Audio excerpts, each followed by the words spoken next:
terms that are going to be related to titrations. The reason I'm going to make a big deal of this is because we will be doing numerous titrations this year. In fact, we'll be titrating so much, I mean, it's just going to be ridiculous. Who was it who was in here? Was it Maddie who was in here the other day? Okay, she said, I mean, you go off to college and be doing exactly the same thing. You will become very, very good at this. You will somewhat suck at the beginning, okay? That's okay. You will become an excellent titrator as time goes on. Indicator, endpoint, equivalence point.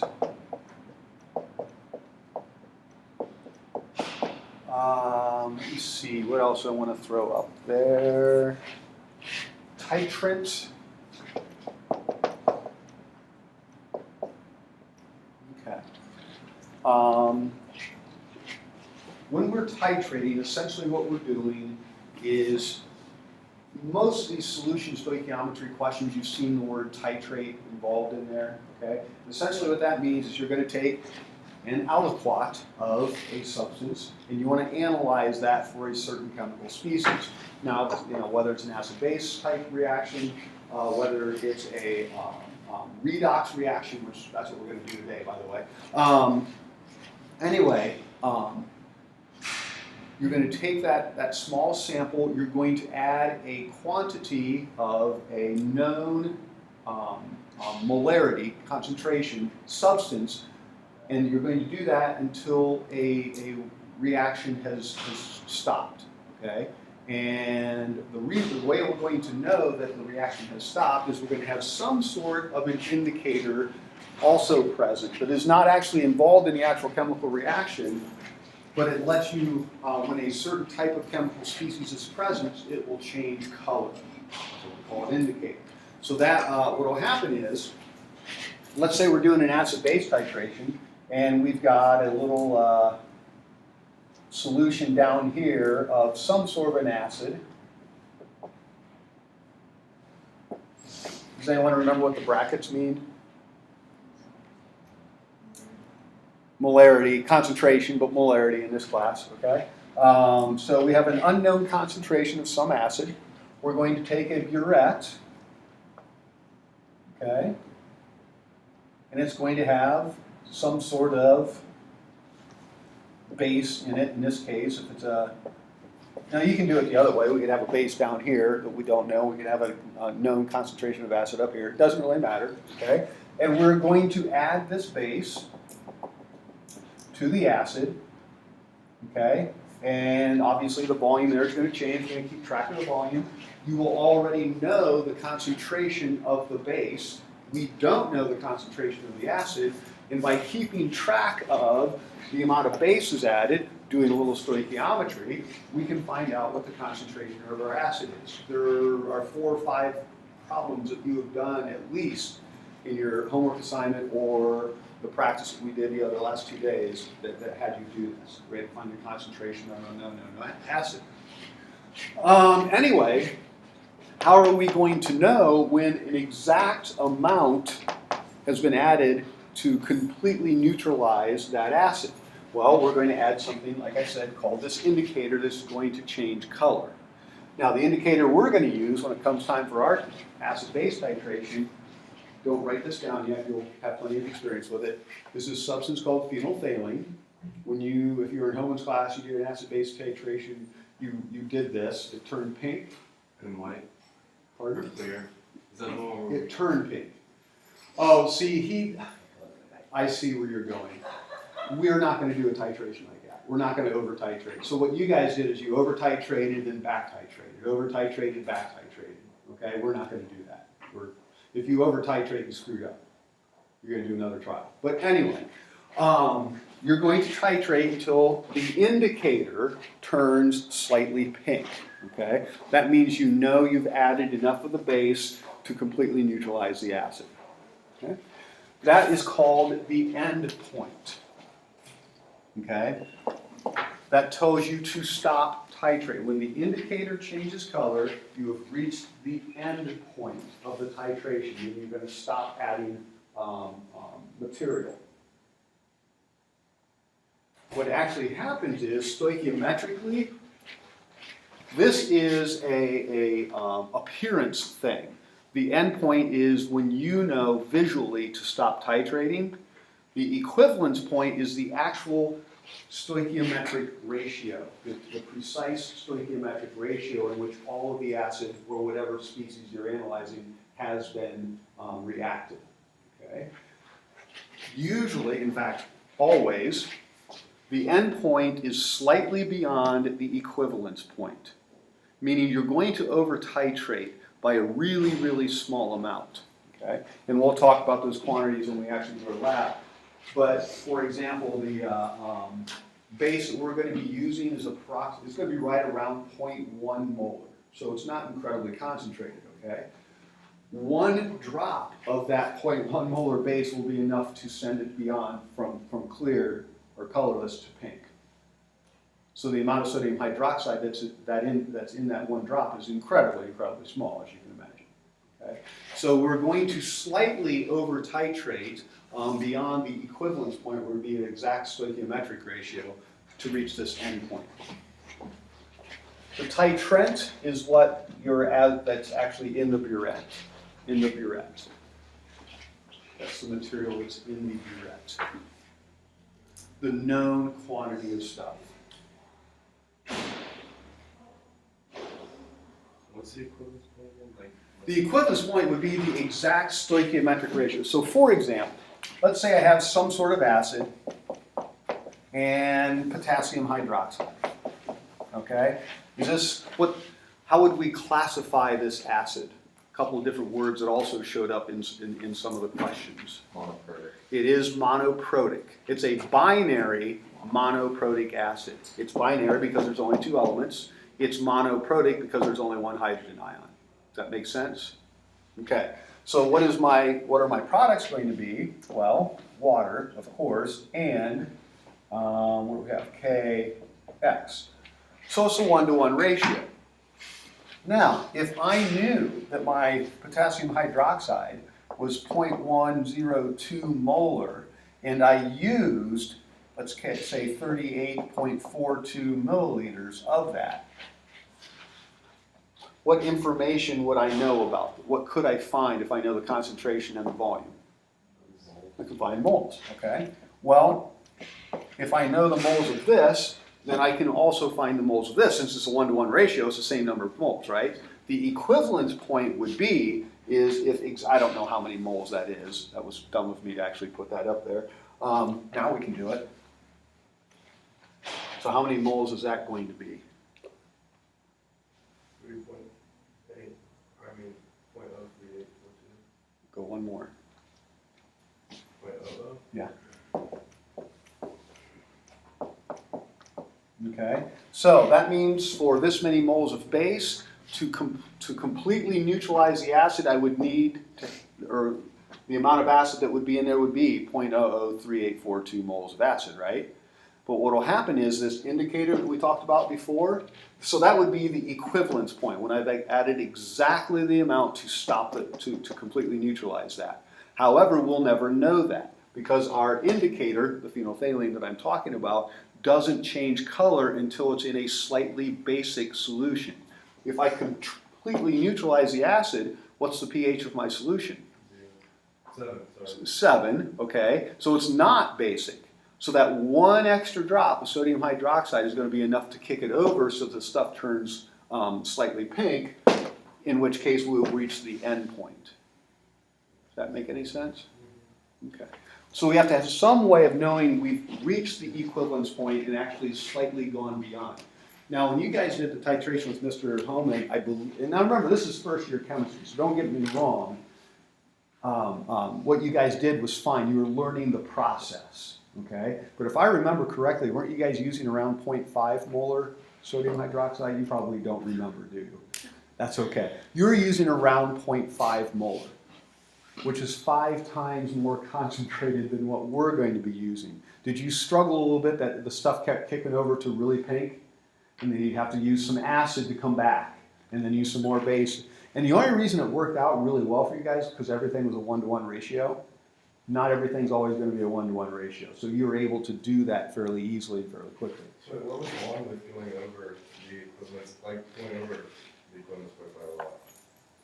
Because you said we did it wrong, that we did that here. Well, because you're not going to get as precise a result. What we're going to do is, and we're going to find out two things. We're going to find out the concentration of our unknown acid. We're also going to find out, in a different experiment, but using the same technique, the molar mass of an unknown acid by keeping track of the bulk metals of everything we use. So anyway, I just wanted to introduce you to that terminology as far as this is concerned, because that lab's coming up really, really soon, and this is included in the material in your chapter. Okay, next, and now, like I said earlier, for something completely different.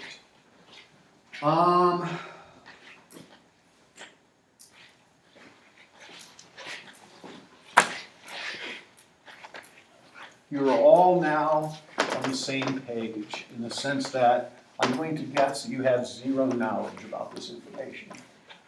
So when you guys all came in here, up to this point, different numbers of you had different amounts of knowledge about the various things. Now nobody knows anything. So this is all new.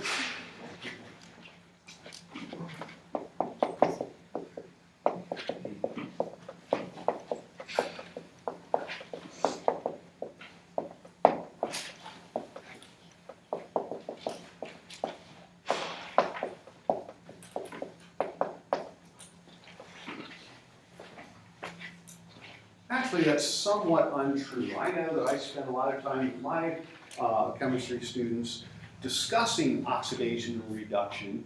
We never did anything with using it for what we're going to do in this class, but I was trying to emphasize what oxidation and what reduction were. I guess there's only 2 of you left. Do any of you remember the words oxidation and reduction? Do you remember what that meant? And that's okay if you don't. Did anyone else get introduced to these words at all? You vaguely remember? Last year? Yeah. Mr. Holman started doing it last year. Right. Okay. Here we go. In order to determine whether something has oxidized or reduced, by the way, instead of saying oxidation or reduction, we can abbreviate that with redox. We will say that amongst each other a lot so that we don't have to spend days saying all that stuff. We're going to use something called oxidation states to help us determine whether things have oxidized and or reduced. Oxidation states, all they do is indicate how electrons are shared in covalent bonds.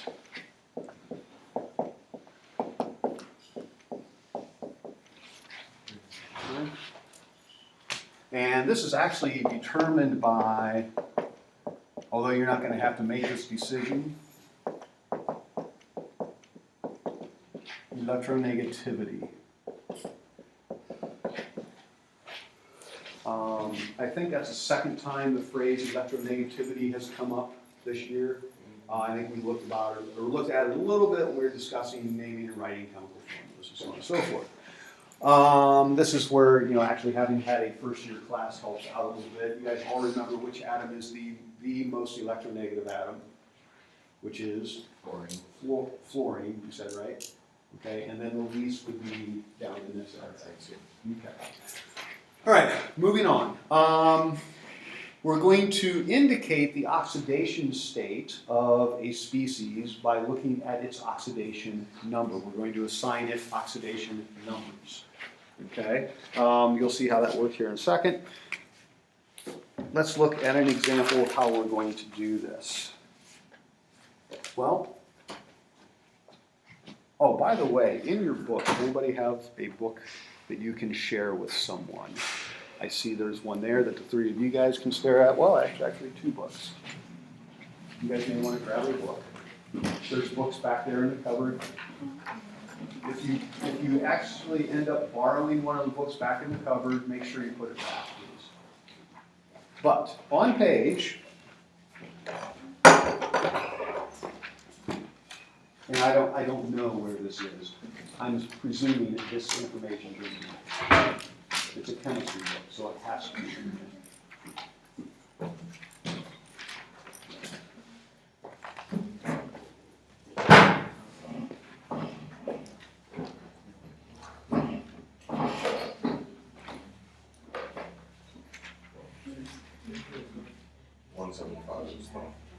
Yeah.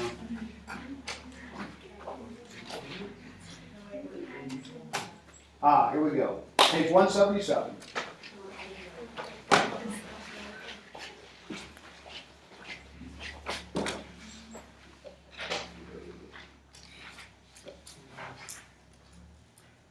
Okay.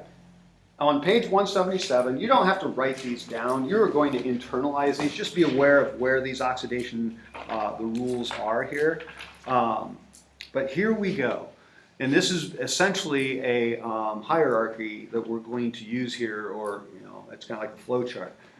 The oxidation state of an atom in a free element is 0. Now that makes a lot of sense when you talk about this. If we have a free element, one that is not bound to another element, okay, obviously its oxidation state is going to be 0 because it doesn't have to worry about sharing any electrons with a different element, okay? So if I had some, say for example, zinc, what would its oxidation state be? 0, okay? If I had some, what do I want to do? Sodium, what would its oxidation state be? 0. Careful here. What if I had some chlorine gas? What would the oxidation state of each chlorine atom be? See? It would be 0. Because, remember, it's based on electronegativity difference. There is no difference in the electronegativity here because it's the same element, so they're each sharing those electrons equivalently. Does that make any sense? So it's a free element. Its oxidation state is 0. The oxidation state of a monatomic ion is equal to its charge. Well, that's fairly self-explanatory. What's the charge of a potassium ion? Everyone together now. The potassium ion. This thing right there. Okay, good. It's 1 plus. So what is its oxidation state? 1 plus. The chloride ion. Wait, why would it be monatomic? Because it's a monatomic. Why would it be 2? I didn't say, no, not, why would it be 0 if it's 3? Did you read question? Did you read higher? Did you read number 2?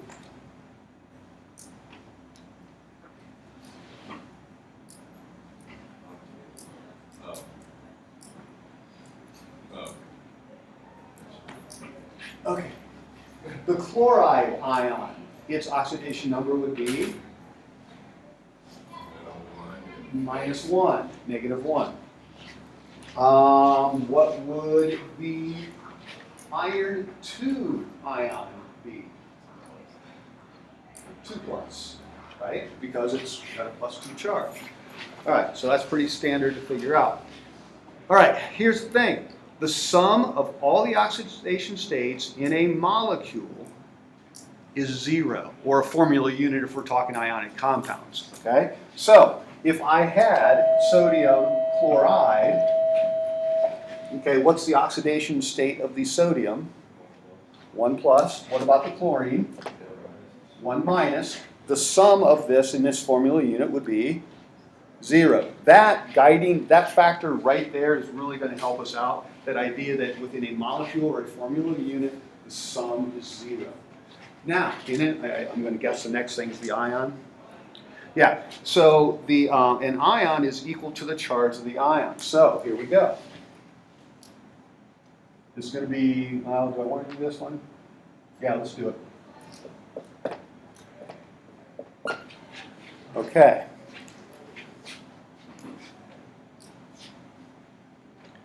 I may have gotten ahead of myself here. Yeah, I did. So let's keep on going with number 4 here. In their compounds, metals always have positive oxidation states. The group 1 metals always have an oxidation state of +1. The group 2A metals always have an oxidation state of +2. Okay, so far so good. When we start getting over here, though, past here, we're going to find out that these things all have different oxidation states. You already knew that because you know that iron comes as iron 2 or iron 3. Copper's copper 1 or copper 2. What are some other good ones in there? You may not know this yet. Chromium comes in like 3 different oxidation states.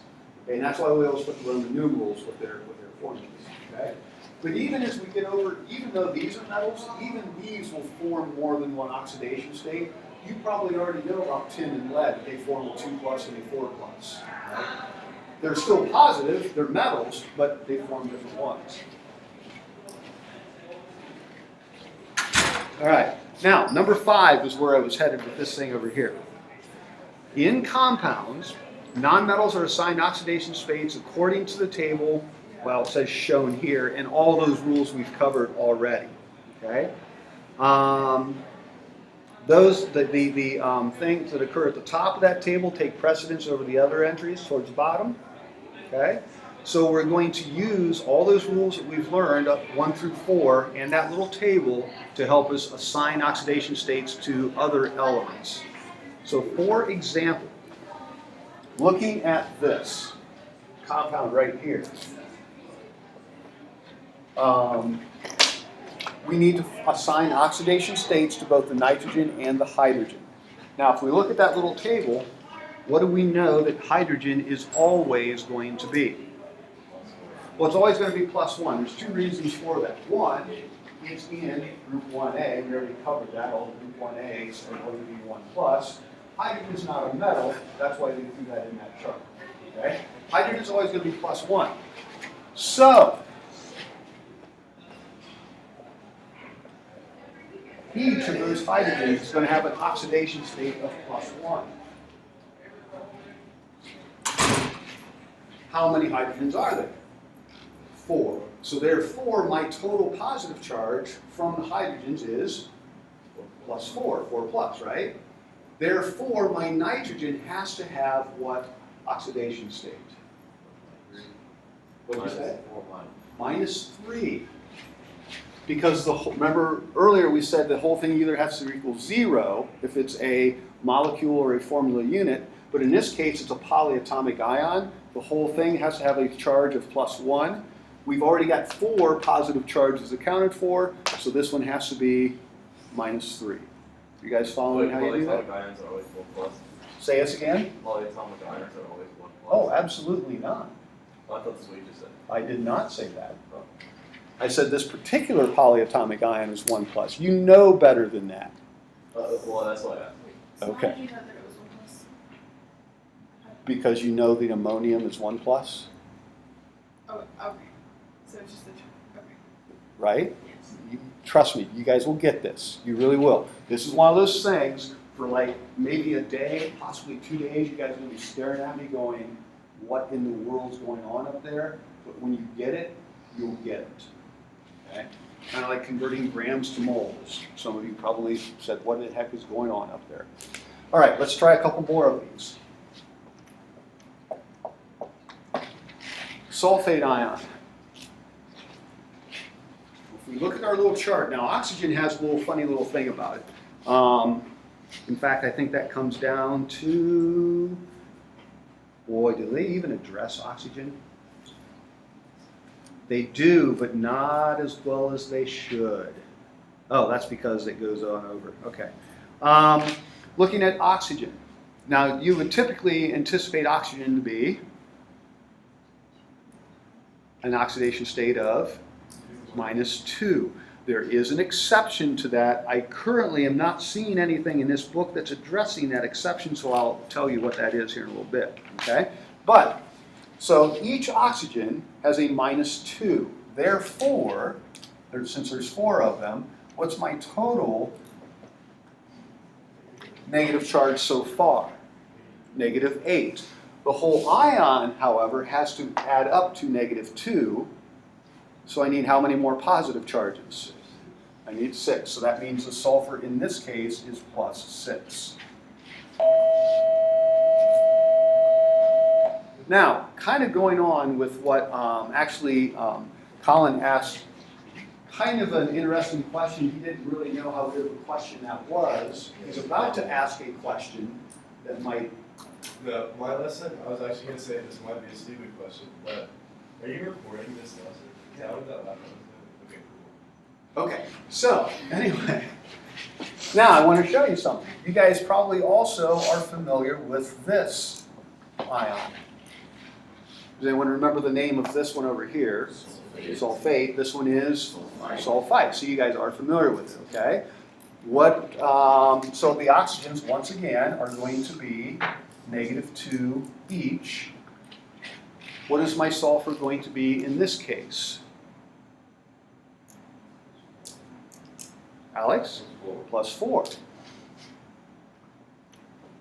So where I'm going with this, as I said earlier, these two columns, or these two groups, are always going to be either +1 or +2, group 1A +1, group 2A +2. The rest of these can vary. We just have evidence up there with the sulfur. Now, you never really think of sulfur being positively charged, right? Would you agree with that? You've always considered sulfur to be a negative, right? But remember, back here, oxidation states indicate how electrons are shared in covalent bonds. Polyatomic ions, the elements, are covalently bonded. And remember, it's determined by electronegativity. Oxygen is more electronegative than sulfur is, so even though they're sharing those electrons, the oxygen is more electronegative. Those electrons are spending more time with the oxygen than they are with sulfur. Therefore, in this case, sulfur ends up being slightly positively charged. Does that make any sense? Okay. Now, what if I threw something like this at you?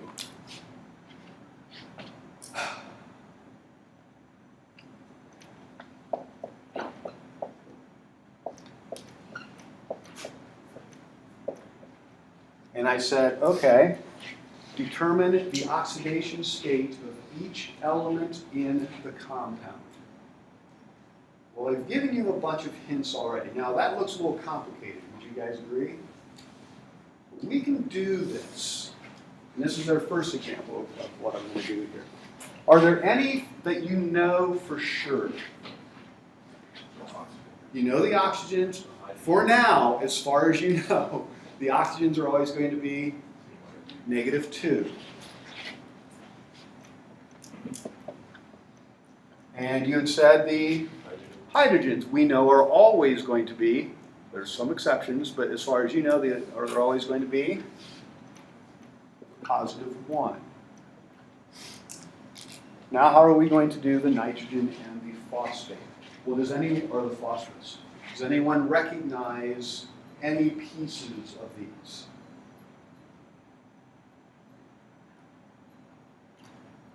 Well, one of them we already did as an example. Don't we see the ammonium ion? So really, we can ignore this piece right here because we can just focus on the ammonium ion. Wait, Okay? that wouldn't make it 3+? Since it's 3? Hold on. So what's our nitrogen going to be? -3. -3, like it has to be. It's the ammonium ion, okay?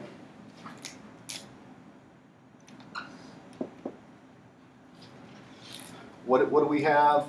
Now that we've got the ammonium ion, the nitrogen and hydrogen done, what else? What's this thing over here? Phosphate, and what were you saying? You said something that may have applied here. I said water. Okay, anyway. What is the charge on the phosphate ion? What's that, Grace? It is -3. Okay, so the phosphate ion itself is -3. So we know that this whole piece right here has to add up to -3.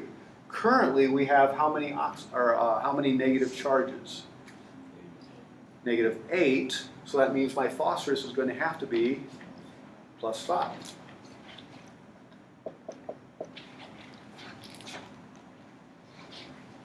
So what I'm trying to get you to do is not panic when you see these bigger compounds. If you just look at individual pieces at a time, you can sort this stuff out. Okay. So, but we can ignore that there's 3 ammonium. Yes. Let me see, where else? I do want to get to the exceptions here, okay?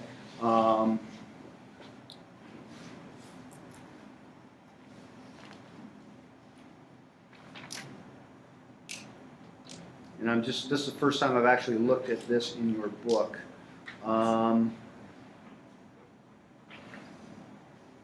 Okay, they did address it. They did address it, but they didn't tell you why.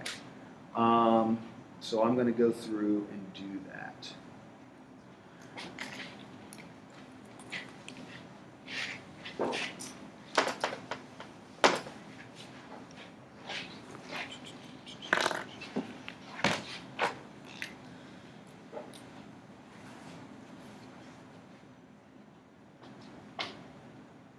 Here are some examples we're going to work on together.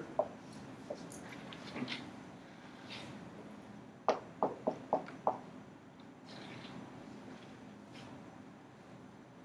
these exceptions? No, well, we'll find out.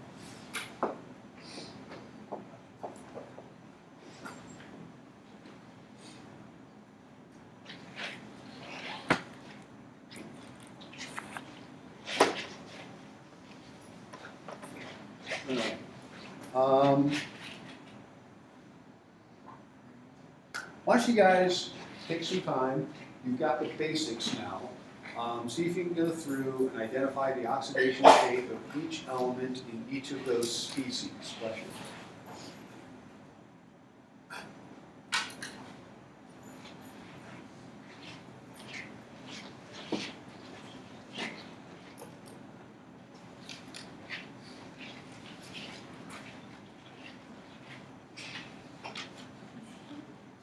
What's it?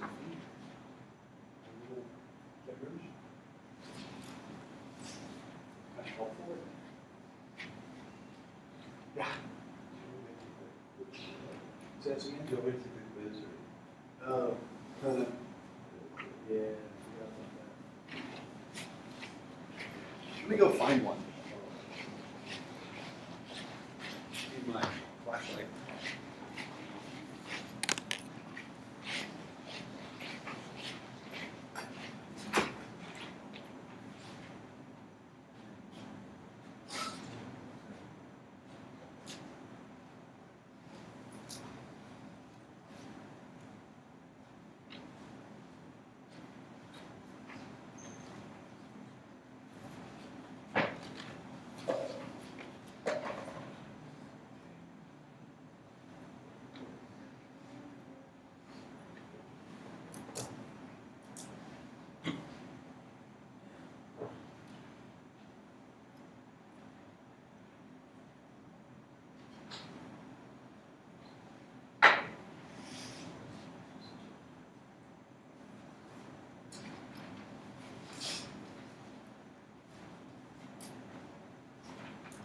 Had to go in the cave.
Yeah. They can do it all. You ready? Did you hear that? Comment. Yeah. I like the quiz. I think it's an excellent quiz. Like excellent as in it's challenging. Well, of course, but it's all within the realm of what you've done.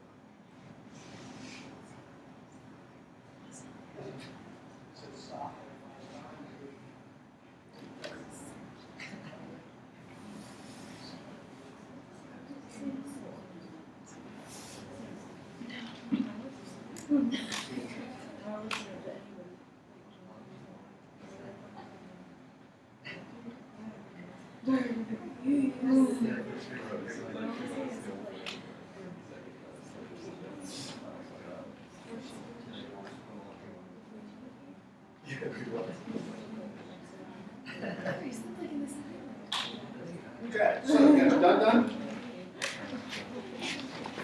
Just for fun, what is the name of this substance?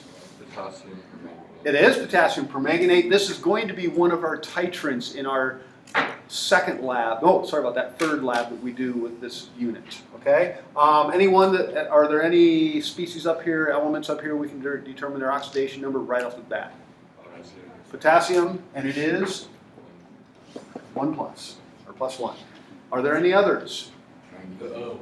The oxygen we know is going to be 2 minus negative 2 each. Now, this is a formula unit. It's an ionic compound, so the sum of all of this must equal 0.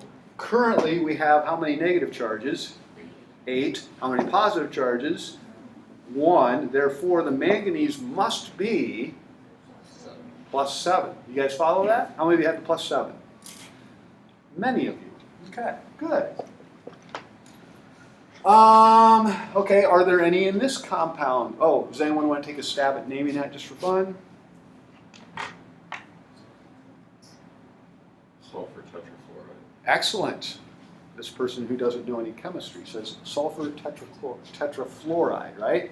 Are there any that we know for sure? We always know the fluorine, okay? And it's always going to be, well, 1 negative unless it's F2. So minus 1 each. And therefore my sulfur is going to have to be plus 4, right? So if it doesn't have like the charge originally, like the Right, carbonate does, it must be 0. right. Yeah, It's very basic. yeah. Okay, are there any here that we know for sure? Or at least as far as we know for sure? The oxygen, okay? And there's going to be, as we know, minus 2 each. The entire species has to equal negative 2. It's an ion, a polyatomic ion. So far we have 6 negative charges, correct? Okay, so therefore this carbon must be plus 4. Okay? And are there any that we know here? This is the exception one. Are there any that we know based on the guidelines that they provided? Let me look. Sodium. We know the sodium is going to be plus 1. Would anyone like, just for fun, like to name this species? You were introduced to this at various points in time. Ah, no. It's not covalent. It's not covalently bonded because you have a metal in there. It's ionic. Sodium dioxide. No, because No. for the same reason you. Yeah. Yeah. I'm going to give you a really similar species. You don't have to do anything with this currently. You might recognize that. currently sitting in your medicine cabinet in a brown bottle. Hydrogen peroxide. Does anyone remember the symbol and charge of the peroxide ion? 1 minus. There's the peroxide ion. Okay? What is the oxidation number of each oxygen? Yeah, 1 minus or negative 1. Okay? You guys recognize a very similar thing here. Okay? So, here's the exception with the oxygens. Oxygens are always negative 2 unless it's a peroxide. Okay, they're always negative 2 unless it's a peroxide. This chart, which by the way goes over to the next page, does address that in example F at the bottom of page 178, but they don't ever use the word peroxide there. So I'm telling you that when you recognize a substance as a peroxide, the oxygens are going to be negative 10. Oh, let me see. That's about it. I think we can do stuff with this. We have the feeling now of what's going on. By the way, I know some of you are sitting there possibly thinking none of this is going to show up in the quiz tomorrow. None of this. Okay? I'm just doing this to continue on because we have things to do. All right, moving on. Now, that was just looking at individual species and trying to determine what the oxidation number of each element within that species is. That's like learning to convert grams to moles, in the sense that you guys know that that's an incredibly key thing that you have to be able to do in chemistry. Convert grams to moles, moles to grams, okay? In order to look at chemical reactions, oxidation reduction reactions, we have to be able to determine their oxidation states before we can determine whether it's a redox reaction or not. And that's where we're going to head now. If I can find my marker. Okay, the example we're going to look at to start, it's a very simple one. You've done this reaction many, many times in your lifetime.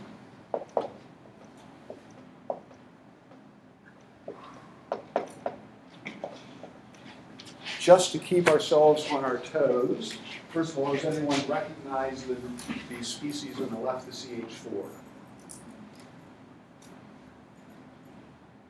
Incredibly common substance. It is not propane, that would be C3H8. Methane, natural gas, the stuff we're using in our burners, okay? Or your furnaces or your stoves at home, okay? Anyway, so we have methane reacting with oxygen. What kind of as far as you know, what type of reaction will this be? It turns out all reactions are chemical reactions. Combustion, because anytime you take a hydrocarbon, such as methane, combined with oxygen, it's a combustion reaction, and the products are going to be carbon dioxide and water.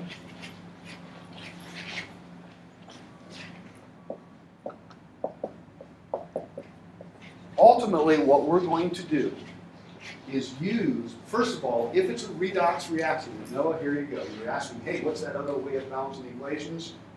We're there. All right, this is it, okay? We can balance, as it turns out, you guys learned, what, 5 or 6 different reaction types in first year chemistry? It was, what was it, synthesis, decomposition, double replacement, single replacement, combustion, okay? Of those, acid-base neutralization, okay? But that kind of falls under the double replacement thing, okay? Of those 5 that you learned, or 5.5 if you want to call the neutralization one of them, as it turns out, all but one of them is a redox reaction. So we're, usually when you go further in a subject, you kind of have more things that you're learning. In this case, we're taking all these things that you learned and reducing the number of types of things there are. So everything's a redox reaction of all those that you learned, except for the double replacement, or acid-base neutralization, okay? This is a redox reaction. We're going to show why here in a second. Let's assign oxidation states to all of the elements. This shouldn't take long. Everyone together now. 2 minus. 0, very good. Oh, close. You see why, right? It's 3. Yeah, free element, excellent.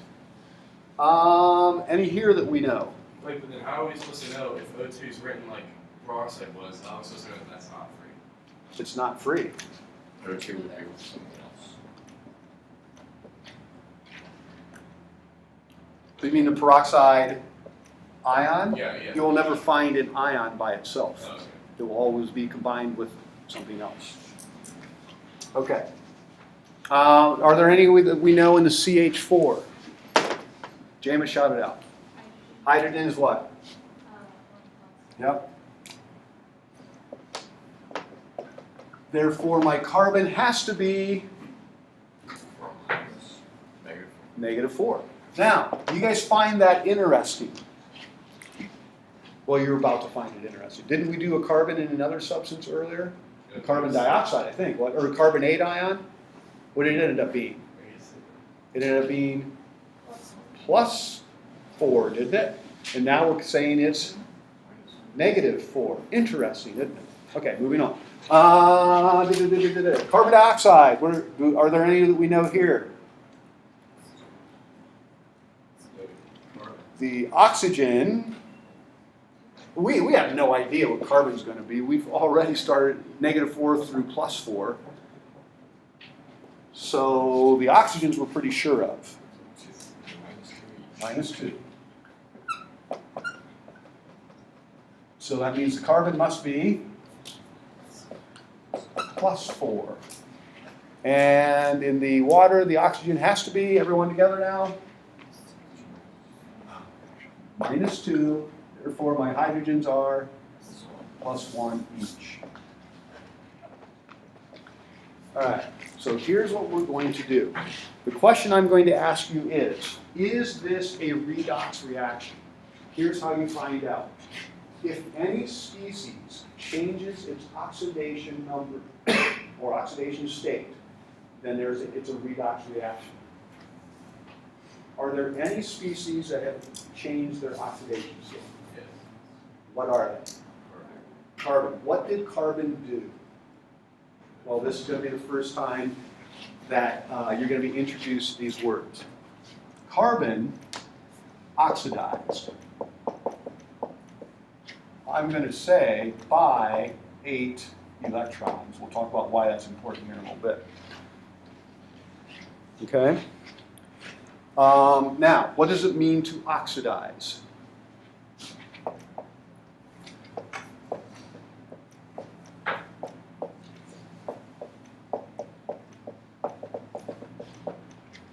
The process of oxidation, something undergoes oxidation, its oxidation state becomes more positive. I'm not telling you that it becomes positive, it becomes more positive.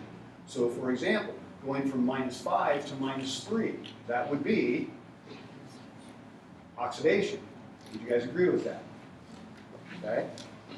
Even though nothing ended up being positive, it increased its positiveness. Let me see. Well, oh, and how does something become more positive? What happens to its electrons? Loses electrons.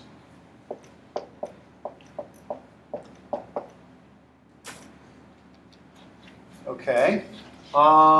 Is there now in a redox reaction, if something oxidizes, something has to reduce. So did anything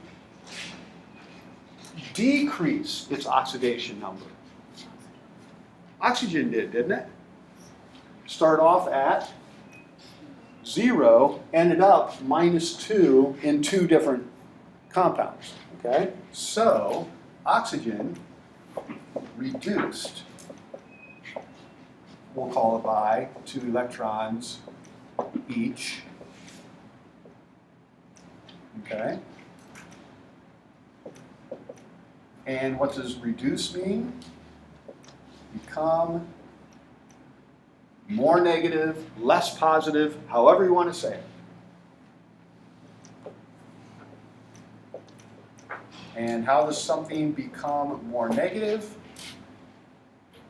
Gains electrons. So now you know what the difference is between oxidation and reduction. Oxidation, a species loses electrons, becomes more positive. Reduction, gains electrons, becomes more negative. Pardon me? Oil. Yeah, you can learn like 15 different things, or you can just learn that one thing. Moving on. Now, there's a reason why I did this. Talked about how many.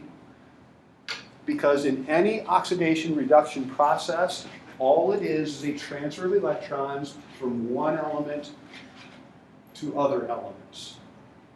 The number of electrons in the system has to stay the same. It's not like energy.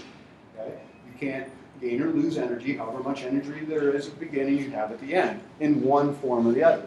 The electrons are the same way. You can't, the number of electrons that are transferred or gained has to be lost by the same number of electrons. So we can use this idea to help us balance the equation. This one's not going to be, this one's almost too easy because you guys probably already have a balance in your head by now. Okay. Some of the other ones that we're going to do here in a little bit, we'll do this, but I do want to kind of finish this off. How would I balance this the old way?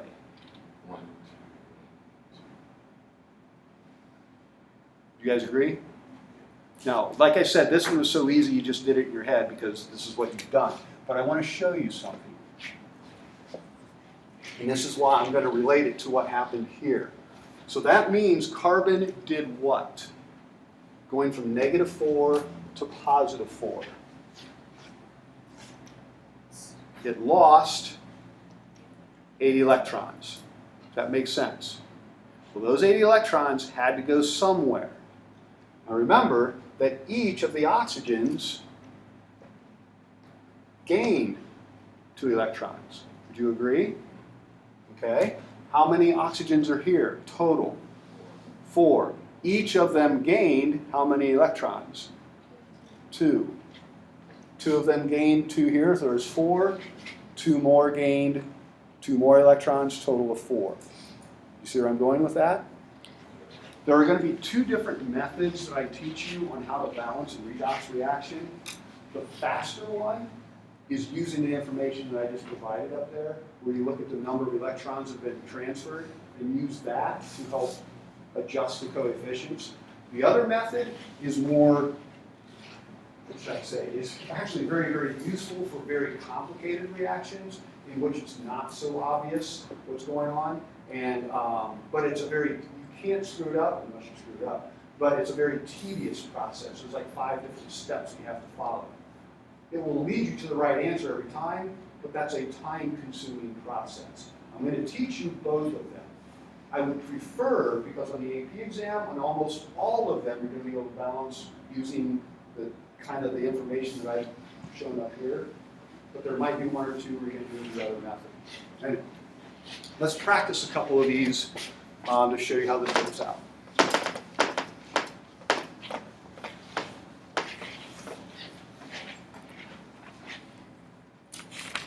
How much time do I have? 15 minutes. Okay. What I'm going to do is throw like 3 or I'm kind of doing this on. I'm going to throw 3 or 4 different reactions up here. One of the first things that you're going to have to do is start recognizing when something's a redox reaction versus just being something else. Okay. So let me throw like 4 reactions up here, and we'll see what we can get out of this.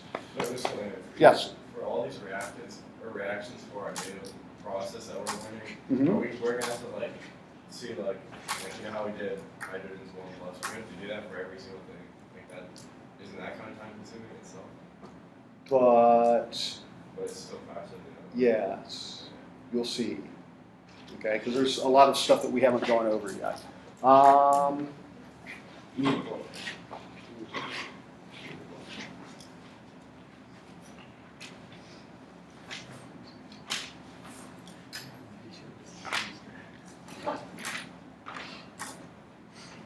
that's looking on. Oh, here we go.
here's the question I am asking. Which of these is a redox reaction and which is not a redox reaction?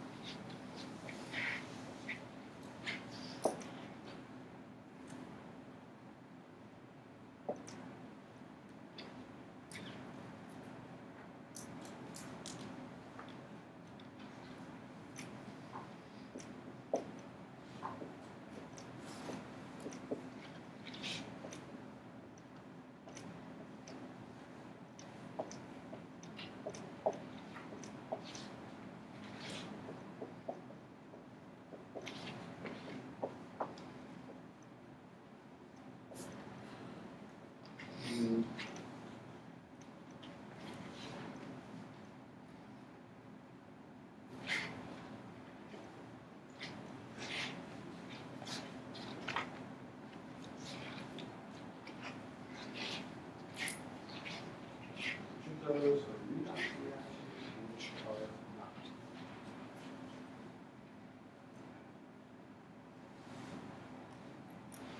I messed up on one.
Fini?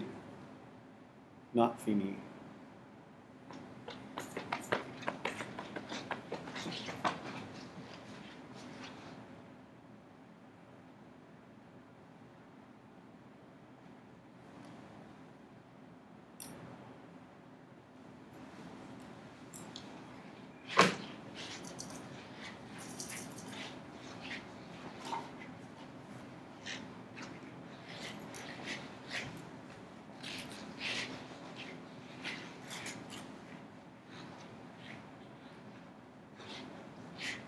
I think I balanced them already for you, didn't I?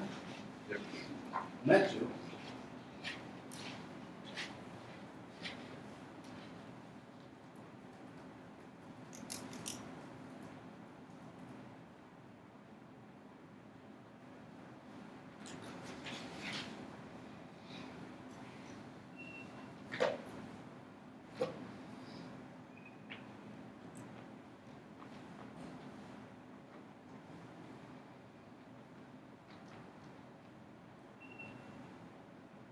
So I just discovered something about the new textbook to kind of confirm what I always knew.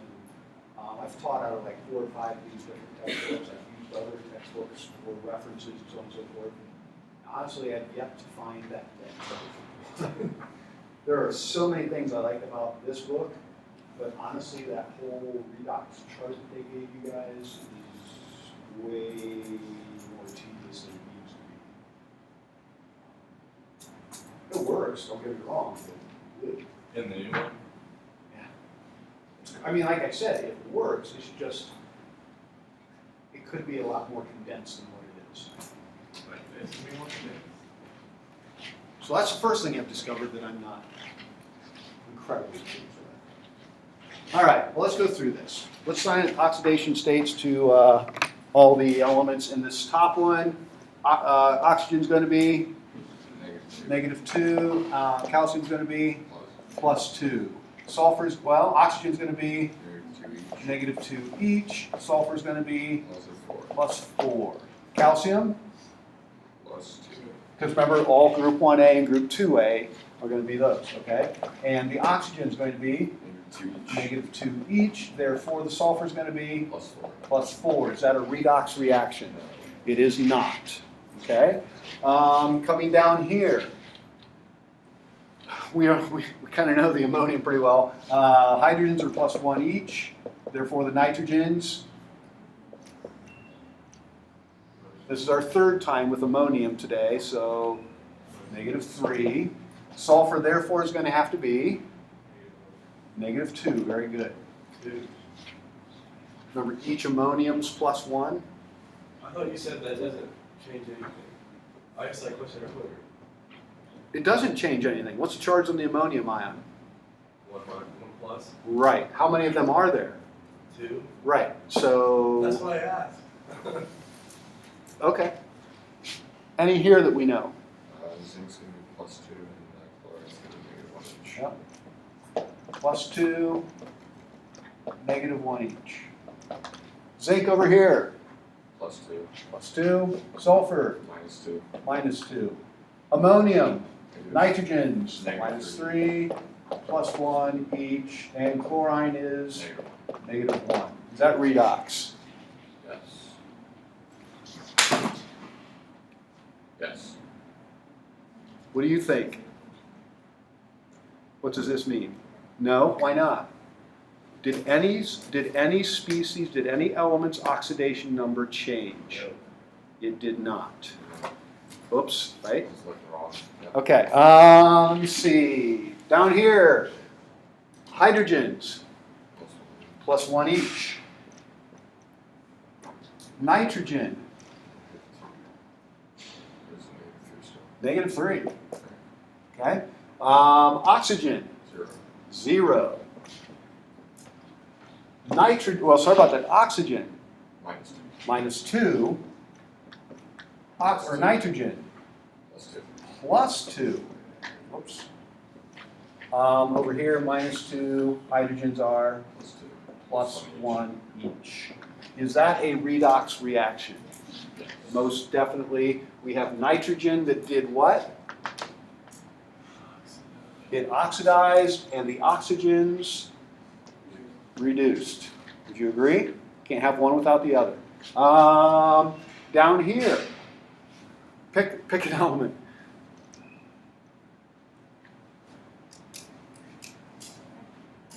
Hydrogen. Okay, weird one to start off with, but okay, go ahead. +1. Oxygen. Okay, what is oxygen? Too much. -2 each. So therefore, my sulfur is +1. +6. Very good. Oh, you're right. Okay. Oxygen. -2. Hydrogen. +1. So that means my lead is +2. -2. +1 each. Oxygen, -2 each. I gotta buy new markers. Sulfur, Minus 2. +6, which means the lead is, Wait, why is sulfur plus 6? what is this right here? Plus 6, or sulfate. Sulfate. What's this right here? Sulfate. Is that redox? It is not. Okay? So, I think this was it, wasn't it? Is that the only one? Okay. Are you getting a little bit more comfortable with determining the oxidation states? Okay. Remember, you've done this for less than an hour in your life. There's not very many things that you can only have done for less than an hour in your life and consider yourself to be really good at it. You will become really good at it. Okay? Really soon. Okay, Colin just provided an example to Kaylin, right? Would you like that? Would you like that to be shared? No, I didn't say anything. Are you talking about clowns or what? No, no. Okay, good. All right, moving on. We're going to have the quiz tomorrow. I'm telling you right now, the quiz will more than likely take most, if not all of you, the entire period. Would you agree with that, Alex? Yeah. Do you think we'll take them? Okay. Look at you go, though. All right. If you've done the assignments and felt comfortable with those assignments, then you should do well on this. Let me see. That means Tuesday will be the next time I see you after tomorrow. What I would do is continue reading the rest of chapter 4, the whole oxidation reduction piece, okay? This will all make sense to you if you read that. And we'll go from there. Yes. How are we doing on that? Does anyone else need anything for those labs?